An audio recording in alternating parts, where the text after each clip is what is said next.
good and bad. What what good things you see? What bad things did you see tonight? Yeah, I liked our energy. I thought that was really good. I thought offensively we had great ball movement, some very connected in our cutting and those type of things. Very unselfish. They were all things I was really pleased with. That first time out, a lot of times you can see some crazy stuff, but I thought our guys played very much within themselves and shared the ball. I thought defensively, especially in the first half, I thought we had great on-ball toughness. We got a lot of hands on balls. Our activity was good. It slipped a little bit as the game went on, but I thought that was very encouraging as well. So overall, very pleased with the effort from the guys and plenty of things there that were positive. I think the biggest, probably negative was a little bit of the second half defensively. I thought they got in the paint a little too easily, and then the offensive rebounding. We got to do a better job of boxing out and getting bodies on guys and just being more physical in general. And that's something we've been talking about a lot, and it was good to get it on film now, so there's a little bit more to reinforce there that I think we're going to be a good rebounding team. We just got to get those habits a little bit better. You mentioned before how kind of like the team might be a bit undersized for the Big 12. The team got some experience against a 7-footer tonight. Did you like the way they responded and the way they played? Yeah, I thought there was certainly some good things. There was times where I thought we did what we needed to do from a physicality standpoint, and then there were certainly some holes there as well. So that's going to be something that throughout the year here we're going to continue to get better and better at, and our guys are bought into it. And then it's just a lot of guys haven't had to go hit the way they need to hit. They've been able to survive by being more athletic from whatever league they were in or place they were at, and now we don't have that luxury. We have to go get bodies on people. How cool was it to see Ofri come in? He gets that ovation and he hits that three in front of the crowd. What was that like for you as a coach who, you don't have much roster turnover, pretty much new guys? How cool was that? Yeah, Ofri's a great kid. He comes in, he works hard every day. I mean, he's a terrific teammate and obviously a crowd favorite. So, that was nice. Nice for him, big old smile on his face. That's what it's all about for all these guys, getting in there, getting an opportunity and then taking advantage of it and just loving being out there playing. Coach, you're talking about how things can get crazy on the first night sometime. The fact that they didn't, any sense of relief there at all, or did you maybe kind of expect this kind of efficiency? I don't know if you ever know what to expect the first time they get out there and the lights are on and the crowd's out there. But I thought they handled it very well. I mean, and some of it, to be honest with you, is normal. To be nervous, to mess up a little bit. You're just a little excited, going a little fast. But again, I thought, especially the freshmen, I thought they came in, did some good things and settled in nicely. And overall, it was. I thought the guys did a nice job of handling that type of situation. Darren, you kind of touched on this a little bit, but you can't get taller, can't get a whole lot heavier or stronger, but there are certain things you can do or ways you can play to supplement that. I guess where does that go from here? And is it just watching tape and saying, hey, we actually need to do this thing I'm talking about? Do you add stuff? Are there different layers? How does that go? Yeah, we might double up the box out drills that we've been doing. It's just we know it's critical as a staff. We know it's been something we've talked about from the moment this team got assembled. Is for us to be good defensively, you got to limit people to one shot, and you can't allow people to get those second chance opportunities. So I thought it was good for us just to play another team, have some successes, and then have some non-successes in that rebounding department. So it gives us something now we can really reinforce, because it happened to us, and we'll continue to put a great emphasis on that. And the guys are bought into it. We just got to get there. Defensively, so you guys try to stay in the gaps, I guess, a bunch. Are there different ways you can kind of reinvent the wheel there too?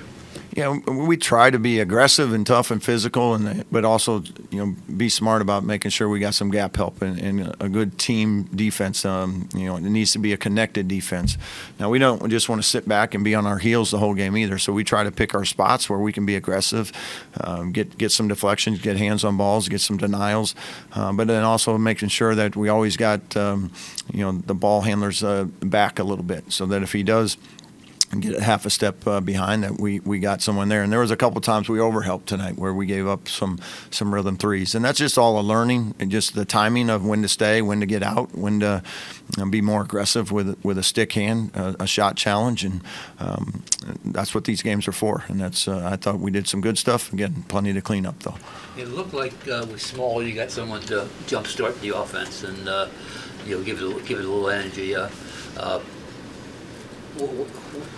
You obviously were expecting that. Yeah, I think Javon's terrific. I think he's a great floor leader. He can score. He can get in the paint. He's one of those guys that kind of always plays within himself. Like he has just enough to get by you, but he never seems like he's in a hurry. So, very unselfish player as well. Again, would love to have gotten him a little more run in the second half, but didn't want to take any chances with his cramp and things. So you worry about that in a game like this. Yeah. The play he made, driving the lane. Do you see that every day in practice? Not that one, no. That was pretty impressive. I'll look forward to seeing that on film. I know I've never done anything like that, so. You're running away from your wife. Yeah. You mentioned things getting crazy. Were you surprised? Only 6 turnovers? Well, 7 with the one at the end, but. Yeah, the guys did a nice job taking care of it, especially for a first game. And again, they moved it well, they shared it well, staying under double digits in turnovers. It's again the defensive rebounding and the turnovers. Those are the two things that we'll talk about every single time we sit up here. Is we got to be good in those two areas, and I thought they did a nice job with taking care of the ball tonight. With the low number of turnovers, though, is it not just not turning it over, but making passes to the right spot, guys catching the ball on the right side and getting it there? Because it seemed like that's what really makes your offense more fluid. Yeah, the timing of passing, we call it throwing strikes, where you put it where it's supposed to go. Maybe it's the outside hand or, on a back cut, throwing it and leading them, throwing them open.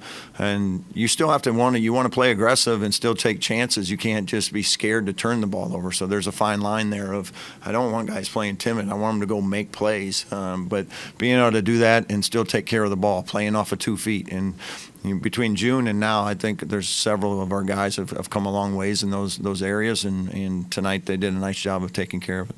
Coach, is there any kind of coaching secret to finding guys or putting a team together that can make the easy plays look easy? Like, we can go back and look at previous seasons and you'll find a lot of blown layups and things like that. But, this is one game tonight, but there wasn't a lot of that. Just the right plays, the easy plays just looked efficient, looked easy. Yeah, I think our guys are, as collectively as a group, they're good feel for the game. They got a good IQ, and I think they play to those strengths. And because of that, I think you end up with some of those type of opportunities. Whether it's a breakdown on the defense and you get a back cut layup, or an overcommit where you get 2 on the ball and we get a kick out 3. So they've done a great job this fall, summer and fall, of continuing to learn how to play with one another and move it and share it. And the unselfishness I think showed up tonight. When you look at rebounding, is it more technique and execution or a mentality and want to? Mentality, yeah. Go hit people. Like that's, yeah. Go hit people, go get the ball. I think it's, from a technique standpoint, it's, some guys teach us hit with your elbow. I don't care how you get it done. Let's just make sure that ball ends up in our hands. That the games we're going to play in, they're going to be physical. There are not going to be a lot of fouls called down there. So do what you got to do to survive and go get the ball. The maturity of KJ Tenner, Jonathan Powell, other guys that were in high school last year to come in this kind of environment and really just treat it like another game. Is that something you've been seeing every day in practice? Yeah, I think Jonathan's really, like JP, we call him, he's had a great fall. His mindset's been good. He's really eager to learn, and you can see him just taking strides every day. He's just getting better. And then KJ, he's been a little hampered with some injuries and things, so he's just kind of working his way back. But again, I thought both of those guys, for true freshmen, handled themselves very poised tonight. With Javon, once you guys got him signed, was it with the idea that, okay, he's going to be our lead guard, our point guard? Was that kind of the plan from day one, or is that something he had to come in and kind of earn, or maybe both, maybe? Everybody, we don't tell anybody in recruiting you're coming in and you're starting or you're doing this. I just don't believe that you can tell guys that and then not be lying to somebody else in that locker room. So every guy we recruit, we're very upfront and honest with them. There's opportunity. Here's what it is, but you still got to come in and earn it. I think once you start making promises, that gives them an out to not work as hard or do that. But again, Javon's a really good player. I'm excited to see what kind of year he can have for us, because I think he can do a lot of really good things. So he's got to come in and earn it. How fast did he earn it, I guess, then? Pretty fast. What do you want to see in the super secret scrimmage? You don't have to tell us who, since your boss is here, but just what's the next step for you guys that you'd see in the next exhibition game or exhibition opportunity? Yeah, the next one we'll see someone that we're going to see a lot in this year, a very similar type opponent. So we'll find out a lot from that, from the physicality standpoint, the rebounding. Those are the type of things over the course of this next week that I'm most excited about, to see what kind of progress can we make in those areas that we think we got to really improve on, not only for this one, but for the weeks coming up ahead. So I'm excited about that. I think that'll tell us a lot of what we really got to continue to focus on. Anything else? Coach Lane?